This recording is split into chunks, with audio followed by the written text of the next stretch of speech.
Welcome back to the recap show. On today's episode, we will be talking about players transferring to the WSL, Denver's new team, and our new segment, Judge Christen. Enjoy the show.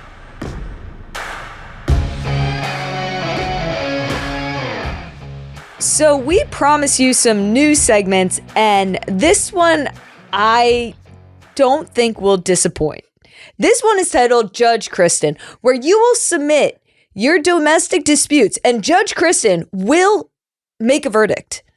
I would like to know, when our producers came up with this show, what exactly do you think about me was the reason that they thought this would be fun? I mean, we're going to let the people decide, of course.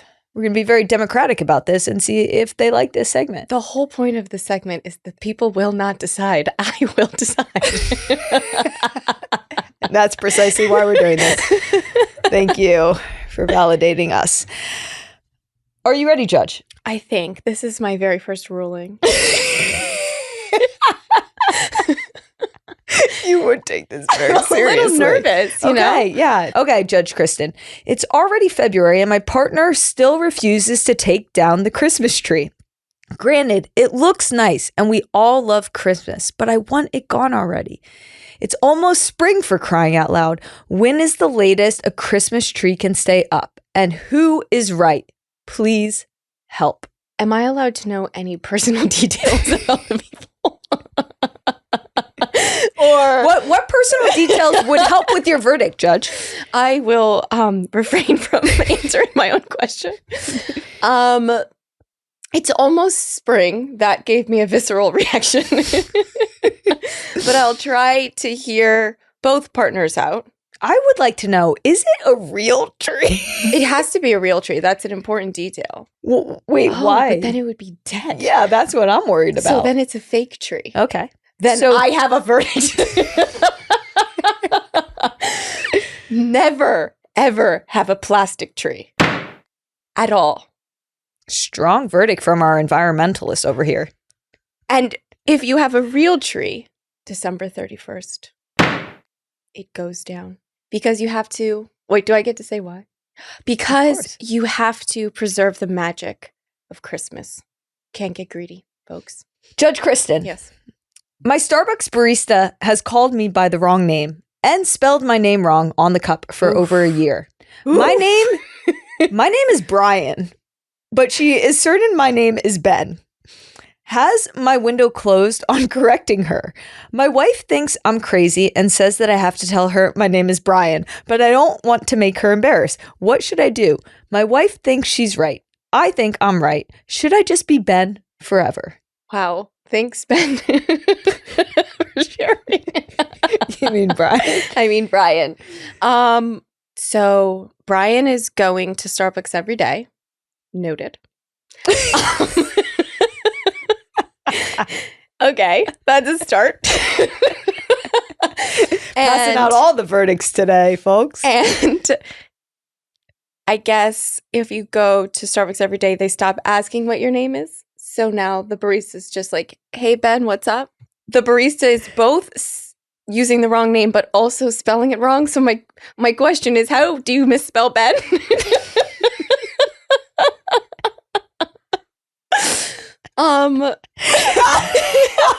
I find myself at a loss for words because these are all problems I've never had. Okay, first off, Judge, I don't think anyone would ever spell your name wrong. My name gets spelled wrong all the time. Okay, but what would you do? You're like massively into like correcting immediately. No, I have shortened my name to Chris so that it won't be spelled wrong. That name is usually spelled right. So we should maybe offer up a Bri? But I mean, Brian is spelled often correct, but Ben is easier. So, wait. Okay, let's get to the root of the issue. The root of the issue is that Brian does not have the courage to tell the barista that he's Brian. And his wife is saying, come on, tell the barista your name. And it seems that the real problem is that it's bothering him. So I'm going to side with the wife. The wife is almost always right. do you think the wife is a little worried that there's something going on between this Ben and this barista? I have to be judicial. I have to be fair. Okay. And the verdict is in.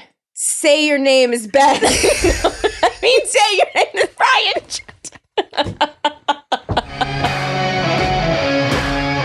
Our partners at Amazon Business know the importance of highlighting the business of women's sports.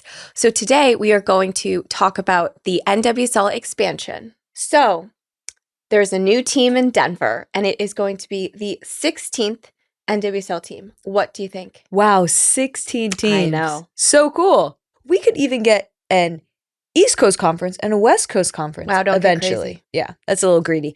But 16 team, phenomenal expansion. I was a bit surprised that Denver got it, honestly, but now I'm stoked about it. Mile High City, we've loved playing there with the national team. Also hated playing there because you can't breathe. Yeah, I mean, it's the place that we would go whenever we were going to be playing in altitude somewhere else. That was like basically our friendly game place because it is extremely difficult to play there. So the home team, huge advantage. And they're going to be super fit. So super fit.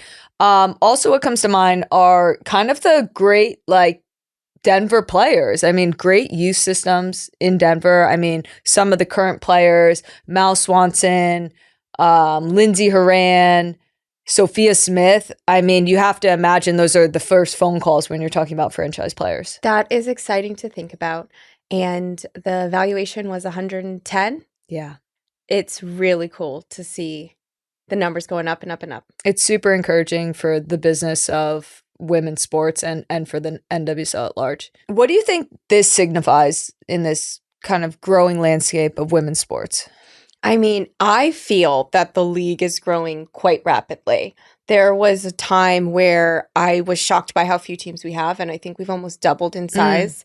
I think it's a huge sign of health for this league and for the number of fantastic players that are here and want to play here. The fact that Denver got the 16th franchise, I think, is amazing considering the other bids that they were up against. True. And it means that they did something that all the other bids weren't going to do. And that is a huge signal. It's not like we're letting in any Joe Schmo team off the block. Like Denver came with a very serious bid, very competitive against other cities, other teams, other ownership, and they won.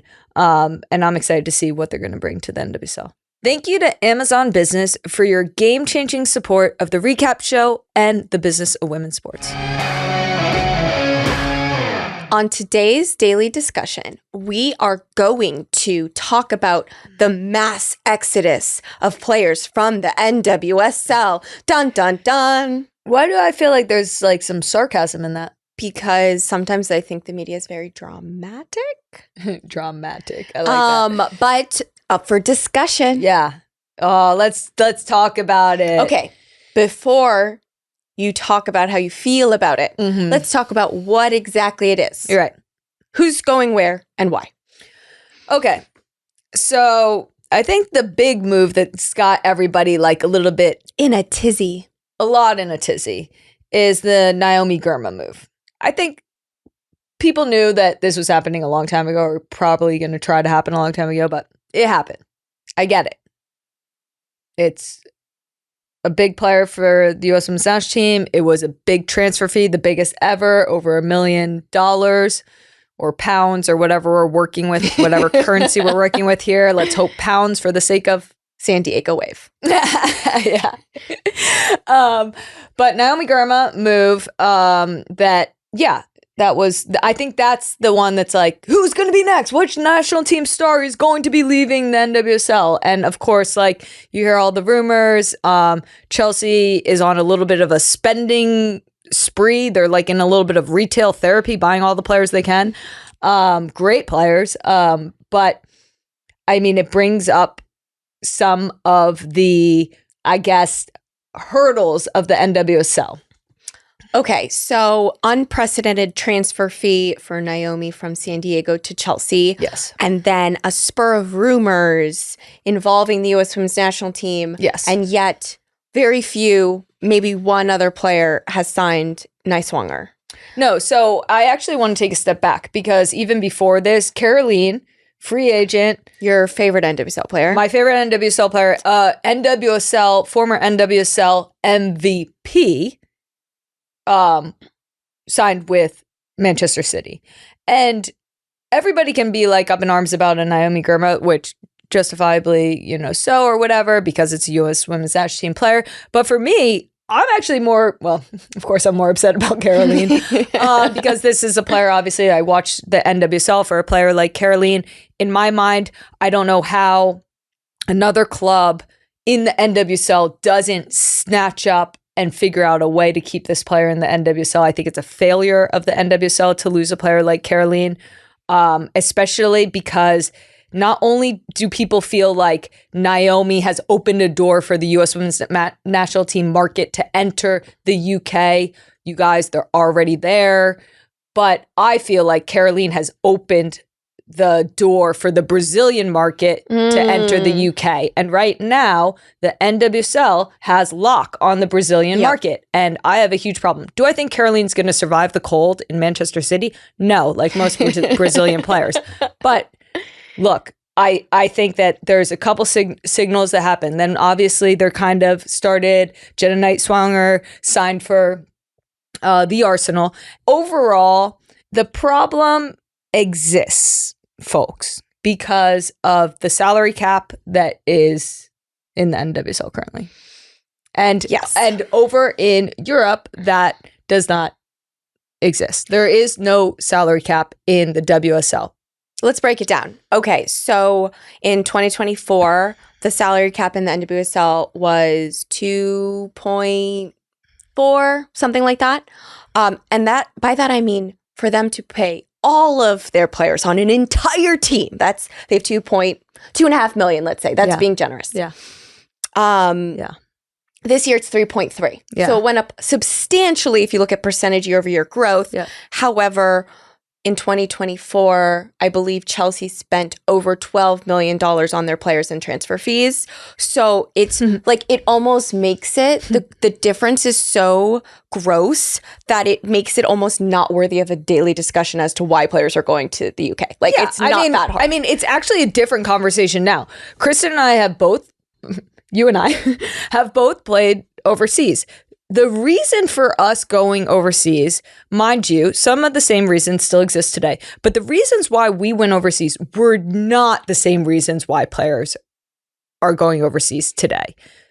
Why'd you go overseas? I went overseas because I was at a place with US football, soccer. I was bored. Like I had seen, all the practices kind of looked the same. All the players had looked the same. And I wanted something new. I wanted to be a beginner. Like I wanted to understand football through a different perspective, a different lens. I wanted to be uncomfortable. I wanted to not speak the language. I wanted to grow. That's why I went overseas. And I also had childhood dreams of playing for these the most massive clubs. The clubs, obviously, that, I am not a man, so I couldn't take the traditional footballing paths, but I always dreamed because I would watch these clubs play and I always dreamed of playing for them. And therefore, every single club internationally that I've played for is a huge club. I played for PSG. I played for Manchester United. I played for Arsenal. These are the biggest clubs that were on my walls as a kid. And that's why I wanted to go play for them. Yeah. And I think as someone that has such a pure and true love of football, when you talk about your own career or introduce your career, the names of those clubs come before or equal to being a senior U.S. women's national team player and winning 2 World Cups. And Tobin and I, we've traveled the world, and sometimes places we go, they care more that we played for Manchester United than they care that we won a World Cup for the U.S. national team. And that we experienced that on our trip to Africa with grassroots soccer. And so I think that's a really big motivation that you had to go overseas was for the pure love of the game and the history of what those clubs meant. Yeah. And exposure to other cultures, other styles of play. I on the other hand, went overseas because the league folded and there was nowhere else to play. And I wasn't on the US Women's national team. And that's a different perspective than where we're at. Exactly. That's a really big, a really big shift we've seen. And yeah, and I mean, honestly, I was so young. I wasn't thinking I wanted to experience a different culture. I mean, at all. Yeah. And yeah, what happened was my game was transformed and I got a competitive edge over players in the United States that weren't exposed to what I was exposed to. So I straight up was not good enough to make the national team and played 6 months somewhere else and then was on the national team for 10 years. So that is like it. That is something. Yeah. And I think that argument could be made for a European player coming to the US the same way for a US player or Brazilian player going somewhere else. That's just about pushing yourself and growing. Yeah. Yeah, I absolutely agree. And I think like that's what the NWSL is up against. And, you know, I don't want to be so blunt with this, with what I'm about to say, but this is true. The Chelsea brand is bigger than the whole of the NWSL combined. And I know that's really hard. Well, I think the Angel City founders would have a bone to pick with you. They wouldn't, because you know very well globally what we're talking about. The Chelsea brand is bigger than the NWSL combined. You're right. And I know that is really, really tough. And that's what we're up against here.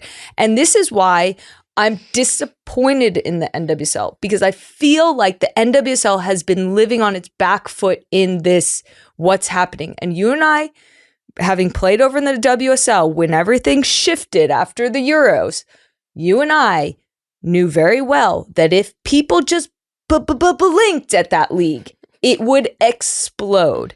And we're seeing a few blinks and everybody's in a tizzy. And it's bothering me, the rhetoric that I've heard around this in regards to the NWSL, because the NWSL is a strong league with independent ownership, with valuations skyrocketing, with all of women's sports wanting to follow the trends that are the NWSL, with brands and teams like Angel City you just referenced that stand for things in women's sports that matter, that move the needle culturally, that are things that we want to invest in, that we want our daughters and sons to invest in the future of what our world looks like.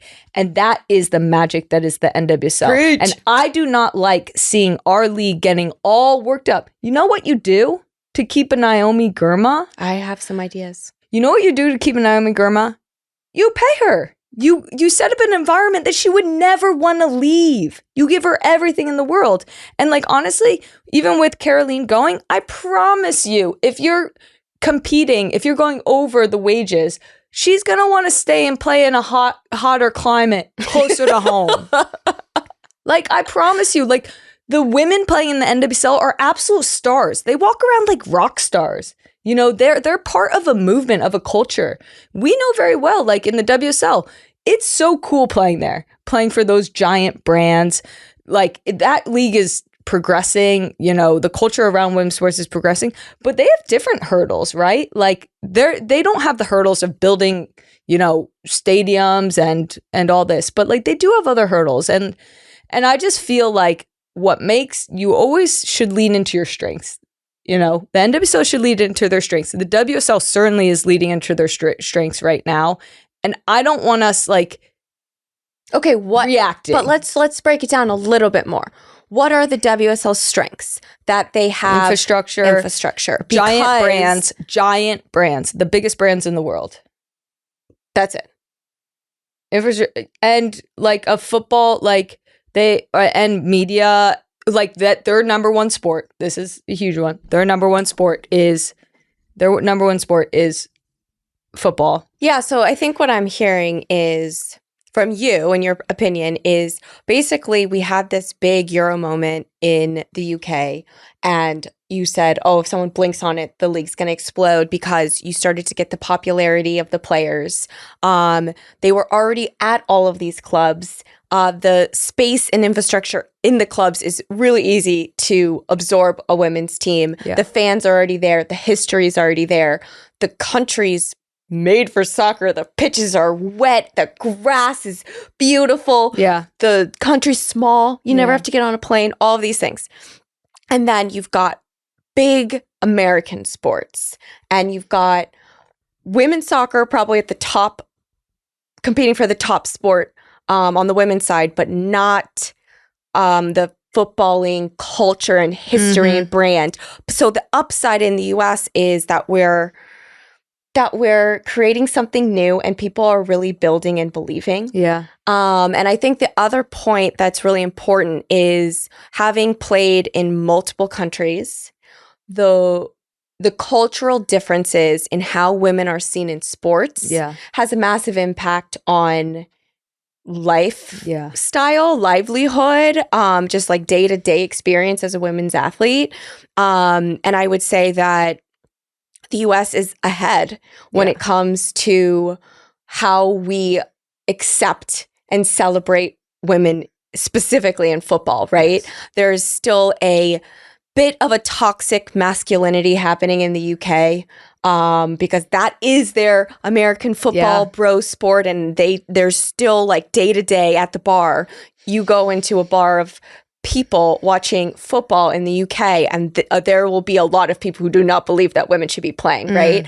And I think in the US there will be less. There will be more people who are accepted, because we've seen it, and just because, you know, that is what our culture has been fighting for so long. Yeah. So I think. I mean, I also think like the nature of these deals are a little bit different too, right? Like Naomi signed a 4.5-year deal. Like that's a long deal. That's scary because that means that she will be a Chelsea player during the next World Cup.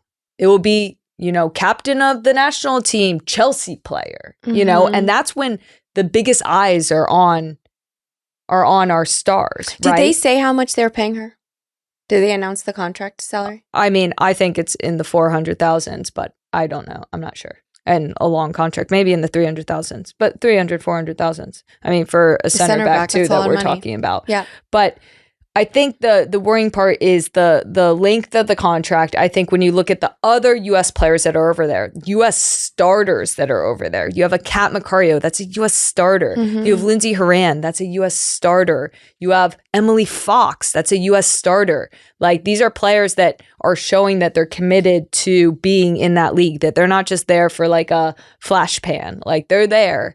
And I think that's another indication that we have to like grapple with. And then finally, it comes down to like, where are the US players putting value? And, you know, we've always like, unfortunately, during our time, it was like building the league. You build the league. Yeah. It's a sacrifice, but like it's dependent on the national team players, the stars, building and investing. But it works both ways. Players talk. I don't know if this is like newsflash to owners, to commissioners, to anyone.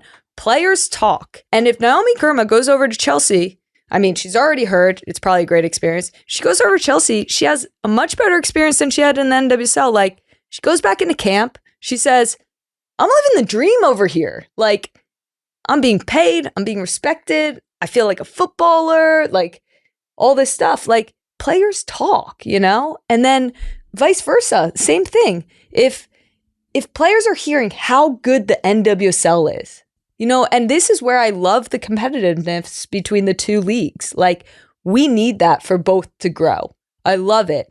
But it just comes down to, what environment was Naomi in when she left? Yeah, no, that's a really strong point. The other thing that we were looking at is, obviously, our Players Association did a massive amount of work to renegotiate our CBA in the middle of the contract, right? Yeah. And with that was a steep increase in salary cap year over year. I think our contract runs through 2030. But if you look at 2030, the salary cap's still just over $5 million. Yeah. So my question to you is, with teams coming in at over $100 million valuations, why are the salary caps so low? I mean, for me, the salary cap should be 50 million. Like, what is the salary cap protecting? It's protecting the league, right? We don't want to implode. But it's also protecting owners that can't pay, you know, like salaries that compete with other teams in the league, right? There's this whole idea of parity of our league. Look, the reason why there's parity is because our youth system, our college system, we have every single little girl in our country is playing soccer. That's why parity exists in the US, because there's a lot of development in soccer.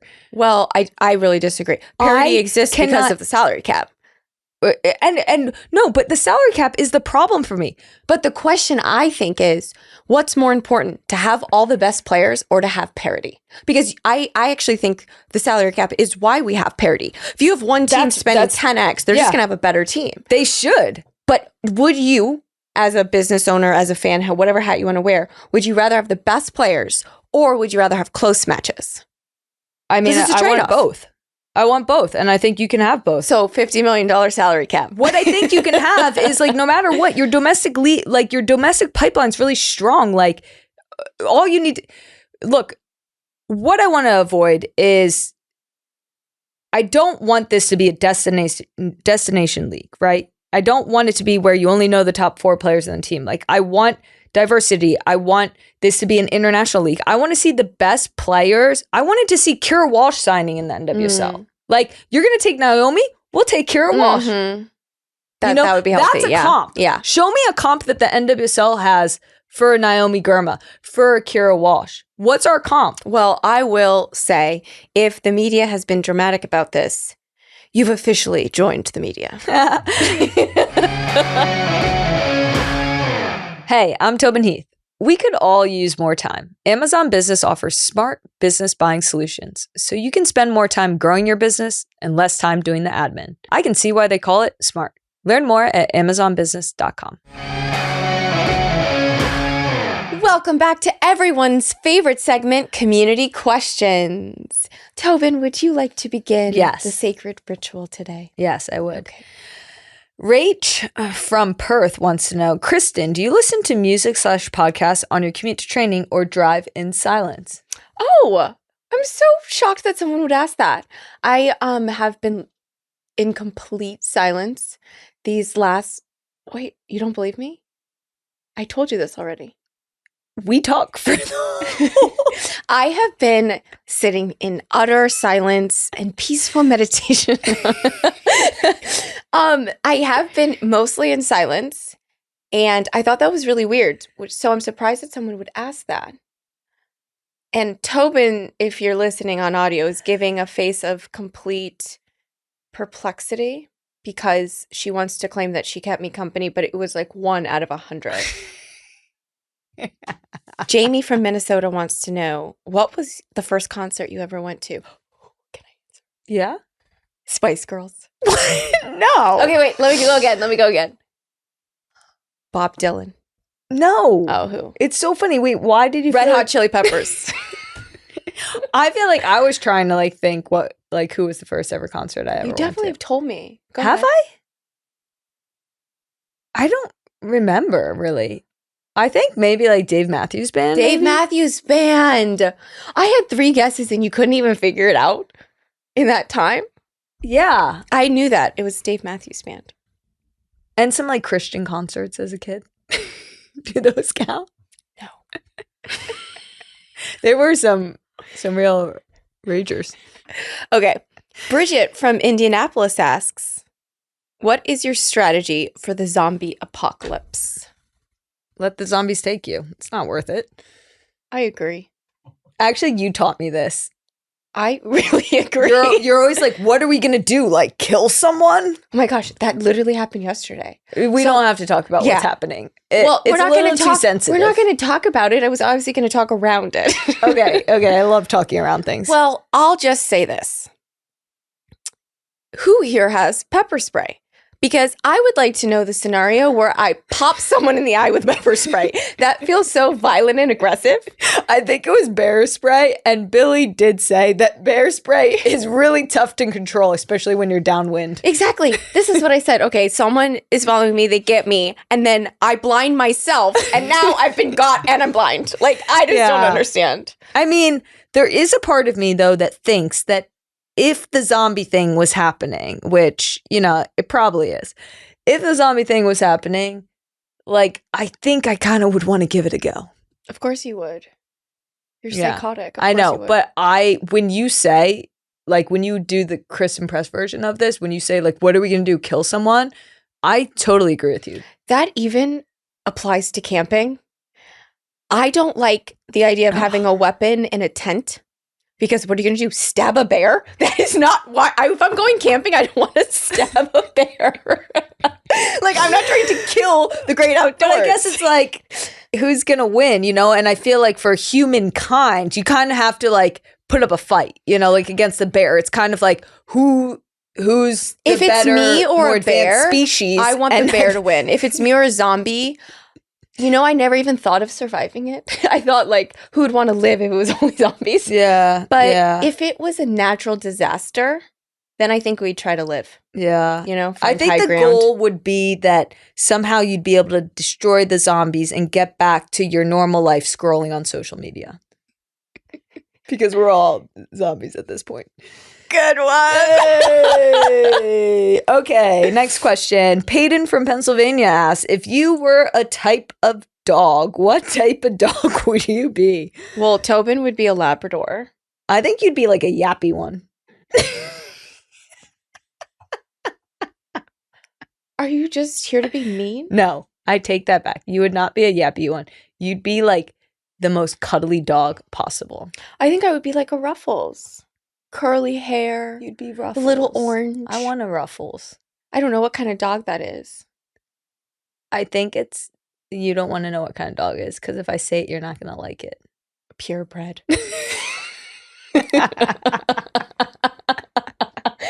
What is it? A poodle? Yeah. But it's a poodle with what?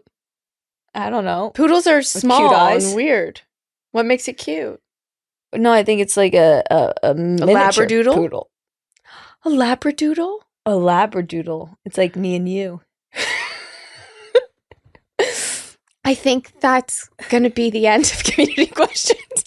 Maybe for the episode, maybe for forever.